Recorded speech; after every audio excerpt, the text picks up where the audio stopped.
Hi everyone, welcome to our video on factoring. So factoring is the reverse of multiplying. So it's kind of like division. It's similar, but we'll see in these problems what I mean by that. And then for any factoring problem, our first step is always to factor the greatest common factor out of all of the terms. Then the last step is to always just check your answer by multiplying. Okay, so let's show factoring out the greatest common factor in these problems. So in these two terms, we would say the greatest common factor. So we think, what's the biggest number that divides both 6 and 9? Well, 3 is the biggest number that divides those. And then looking at our variables, x squared and x to the 6th, the biggest variable that divides those is x squared. It's always the power of the smaller power that is the factored part of the variable. So always the smaller power that's attached to the x is the part that gets factored out.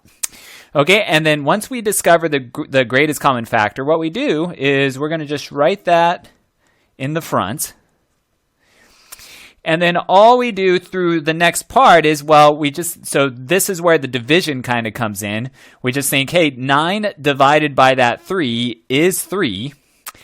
X squared divided by x squared would have gotten rid of the x squared, so we have just 3 left over. And then we have our plus sign. And then we think 6 divided by the 3 is 2. And then x to the 6th divided by x squared, well, you really just think you just want to subtract the power that got taken from the 6. So 6 minus 2 would be 4. And then there we go. And that's our factored greatest common factored expression. And then our quick check, let's just go ahead and show that in blue real quick. So the check is to multiply. 3x squared times 3 is 9x squared. And then 3x squared times 2 is 6. X squared and x to the 4 is x to the 6. Check. Okay, so in one quick check, we know it's correct. And a lot of times you could just visualize it. You don't need to even write this. If you are very comfortable with multiplying, you still always want to check it, but you don't actually have to write it out. Okay, so for number 2 here, let's go through our numbers. So 20, 32, and 12. The biggest thing in common with all of those, so I'm just going to kind of write it right above, so the way that you can start with it is start with the smallest number. So 12 is the smallest, and you think, well, does 12 divide either of those or both of those? And it's no. 12 does not divide 32. 12 does not divide 20. So then you still use the smallest number, 12, and you think, well, what's the biggest number that divides 12? Well, 6 is the biggest number that divides 12. 6 does not divide either of those two, though, so that means it's not 6. And then you just keep going. Well, what's the next biggest number that divides 12? Well, I think 4 is the next biggest number. And then 4 does divide each of those two right there, so that means 4 is the numerical part of our greatest common factor. And then now we look at the variables, x to the 4, x squared, and then this one doesn't have an x. So that means no x is in common with all of them.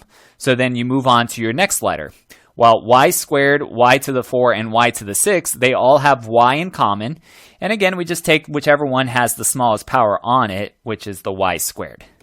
Okay, so this is what we're going to write in the front, 4y squared. And then now we just go through the 3 terms and do the division to rewrite these 3 terms out. So 20 divided by 4 is 5. X to the 4, no x's got taken out, so keep the x term there. Y squared got taken out entirely, so that means we're just left with 5x to the 4. And then we have minus. 32 divided by 4 is 8.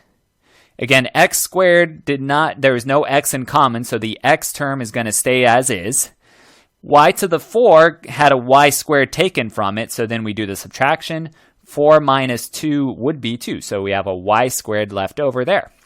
And then we have our plus sign, and we still think 12 divided by 4 is 3.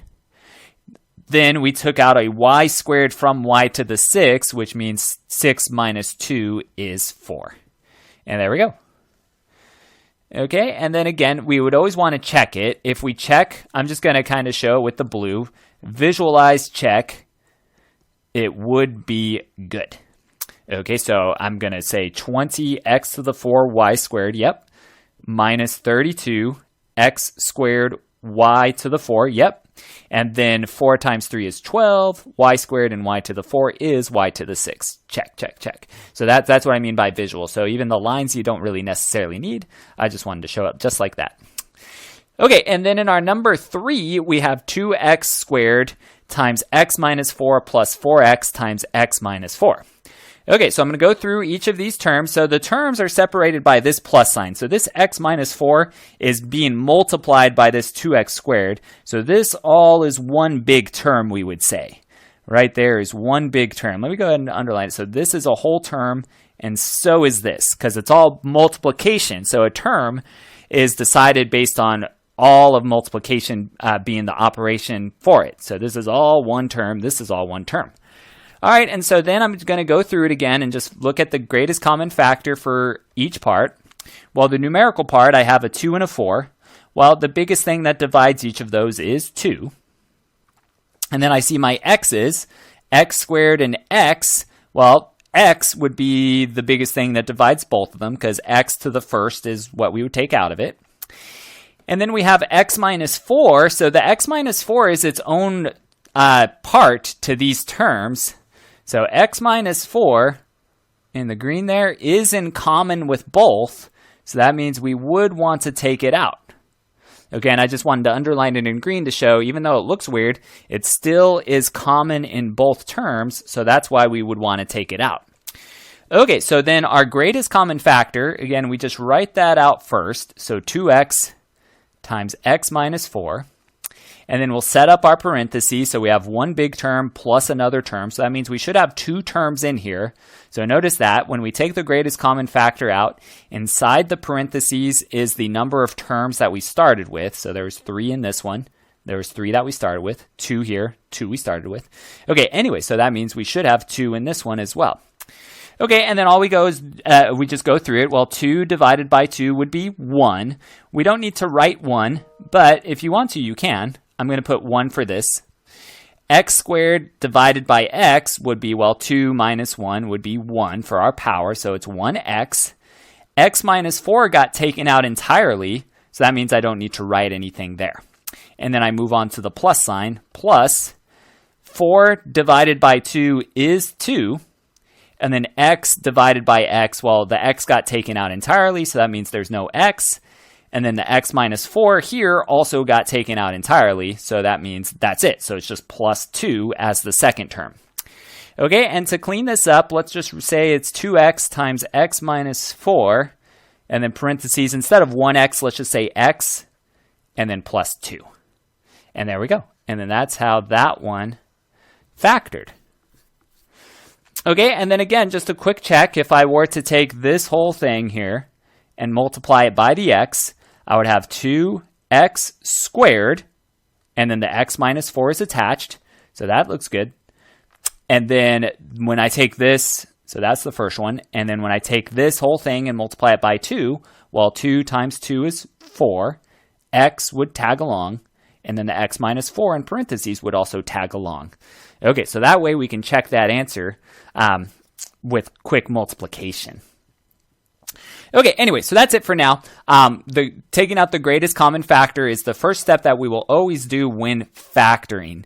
On our next video, we'll look at completely factoring our different cases where we will always, again, take the greatest common factor first, but then take whatever strategy would help us simplify these problems. Okay, so thank you for watching, and I will see you next time.